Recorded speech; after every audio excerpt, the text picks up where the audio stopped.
Kasi, Mr. Chair, why do you refuse to answer Congressman Pimentel when he asked you about your schooling? Mr. Chair, hindi Why? hindi po kasi ako nakapagtapos. Hindi naman nakakahiya, hindi ka nakapagtapos eh. Gusto lang namin malaman kung saan ka nag-aral. Yun naman ang tanong, di ba? Hindi naman tinanong na kung Yes saan po. ka nagtapos. Ang kitatanong natin, kung saan ka nag-aral. Oh, pwede mo sagutin mo yun? Mr. Chair, marami po akong school na pinag-aralan po. Wala kang school na pinag-aralan o doon ka nag-aral sa China, hindi sa Manila? Kick-out student po ako. Kick out ka. Magaling. I mean, ngayon lang ako nakakita ng hindi nag-aral at kick out na magaling sumagot sa hearing na ito. Ang mga kausap mo, mga congressman, pero ang galing mong sumagot, ang galing mo kami paikutin dito. Ngayon lang ako nakakita, Mr. Chair, ng isang babaeng 24 years old na walang pinag-aralan, drop out, na nakakasagot ng kanyang klaseng sagot sa hearing na ito. Pakisagot mo nga, Miss Casyong.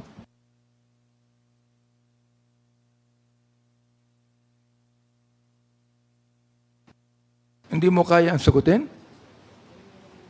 Aba, magaling ka. Sapagkat napapaikot mo kami lahat dito. Oo.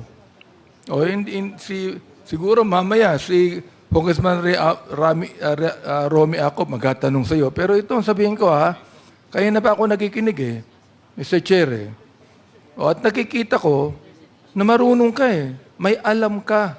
Edukado ka. And you tell me now, you are refusing to answer the question of Congressman Pimentel on where you studied? Hindi naman namin tinatanong kung anong antas ng pinag-aralan mo Oo.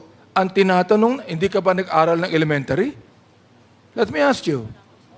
Nag-aral ka ba ng elementary? Hindi. Opo. Ayun. Sumagot ka din. High school, nag-aral ka. Mr. Chair. Hindi po, Mr. Chair. So, hindi ka nag-high school, elementary lang na tapos mo? Elementary lang.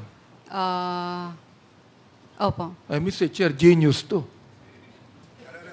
Genius. Elementary lang ang natapos niya, pero pinapaikot mo si Congressman Dan Fernandez. Elementary nga lang Pinapaikot si Congressman Dan Fernandez. Napapaniwala pa ni Congressman. Hindi, we're trying to be lenient, Mr. Chairman, if I may.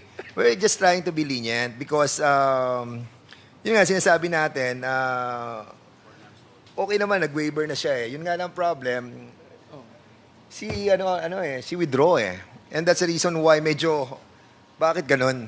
Kasi nga, winidraw na namin yung, Tingnan mo di ba? Kanina, nabanggit mo kay Congressman Dan Fernandez, hindi nabigyan ng lisensya. Narinig ko yun, You were not given a license. Now, what license are you talking about? Nag-message, nag-email po Mr. Chair, nag-email po si PAGCOR sa email ko dahil ako po yung authorized po. Kaya sa akin po nag-email. Ang sabi po ni PAGCOR po is hindi po sila magbibigay ng lisensya. Or, Sa hindi PAGCOR. siya mag-renew. PAGCOR. Opo, Ang Mr. Chair. PAGCOR, hindi nagbibigay ng lisensya sa mga building. Nagbibigay ng lisensya sa POGO. Di ba? Opo, bali po. Kanina binabanggit mo na wala kang kinalaman sa POGO Mr. Chair, may I explain po? Kahit mag-explain ka, tatanggi mo na naman na involved ka sa POGO Di ba? You're going to explain, but you will still insist that you have nothing to do with POGO. Answer me.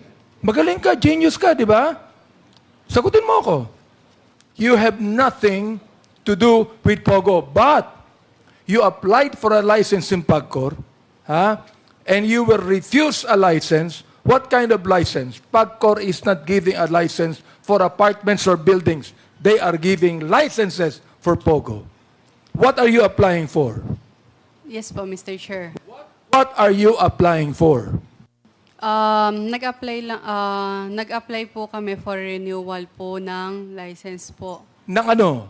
Pagcor po. Nang ano nga? Pagcor po. Hindi, nang ano? License to operate po. For what? Anong i-operate? Yung tag po dito, yung... Pogo. Come on, tell me. Pogo. Operation ng Pogo. Tell us here. Because look, we are preventing that Congressman Karap will again make a motion for contempt and consign you to Mandaluyong Correctional Institution. Now, you answer me now, what kind of license did you trying to get from PAGCOR? Mr. Chair, license to operate po ng Pagcor. Ano? Anong Ng to business operate po. ng PAGCOR? Hindi pwedeng to operate ng PAGCOR. You applied for a license from PAGCOR to operate what? To operate Pogo po. Yun. Ibig sabihin, involved ka sa Pogo. Hindi ka pwedeng mag-apply ng license sa PAGCOR na hindi mo alam na Pogo yan. Oh my goodness. Oh, nagpunta ka sa PAGCOR. Sinama mo pa si Atty. Harry Roque. Si Atty. Harry Roque naman, sapagkat alam mo may influence sa PAGCOR yan, nagpasama ka sa kanya at nagbayad ka pa ng dollar sa PAGCOR. According to Chairman Altenco. Am I right? Back charges. Nagbayad ka. Am I right? Yes po, Mr. Chair. Ano yung binayaran mo? Utang po. Utang ng ano? Utang mo? O No.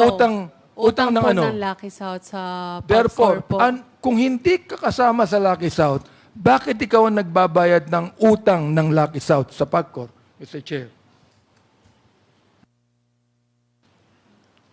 Pwede po, Mr. Chair. Sige, go ahead. Go ahead.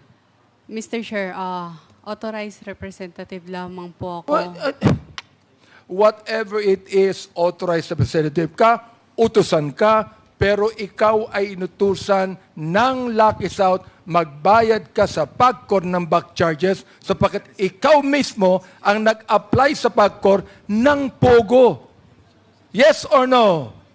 Hindi po, Mr. Chair, hindi po ako mismo yung nag-apply sa Pogo. Renewal lang nung pumunta Hindi po ba kami. kasama ka ni Atty. Hayroco sa Yes PAGCOR? po, for renewal po. Ibig sabihin, ikaw ang nag-renew o nag-apply, whatever it is. Basta napunta ka sa PAGCOR. Am I right? Yes po. Ikaw ang nagbayad. Am I right?